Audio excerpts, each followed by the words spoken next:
Strange stories abound at the Hotel Del Monte. Local author Randy Reinstedt has documented dozens of them. The most famous involves a ghost who's come to be known simply as the Man in Gray. He's apparently a man of about 5'10". He's slender. He's usually seen wearing a gray suit with, on most occasions, a black bow tie. A sharp dresser who's musically inclined, according to one story told by a waitress. She heard this music as she was walking down the hall, and there was not supposed to be anyone in the Lenovo room at the time, so she opened the door and peeked in, and here was the Man in Gray sitting at this piano, playing the piano. And when he's not tickling the ivories, he's joyriding in the service elevators, intimidating the hired help.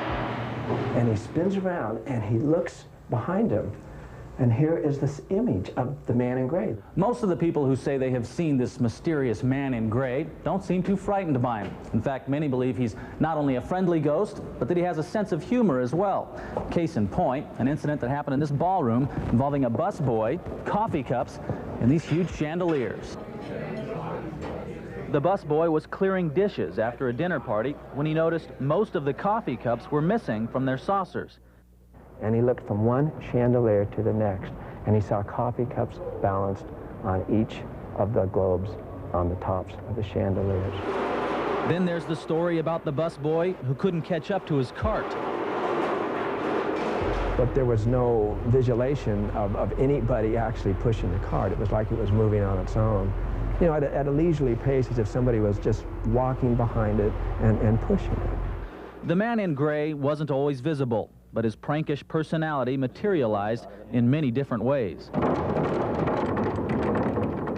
Suddenly, one of these doors just started to shake like crazy. It was like somebody was outside grabbing it and just shaking it, trying to get in. And one of the waitresses just stopped, who was closest, and she looked at the door, and this thing continued to shake, and she said, "Well, it's open. If you want to come in, come on in." And at the exact instant she said that, this door, this 11 or 12-foot tall door, opened, but there was nobody there.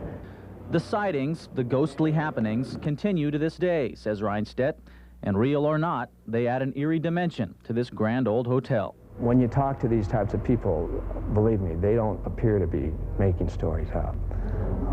There's something going on. In Monterey, Greg Gilchrist, Action News 8.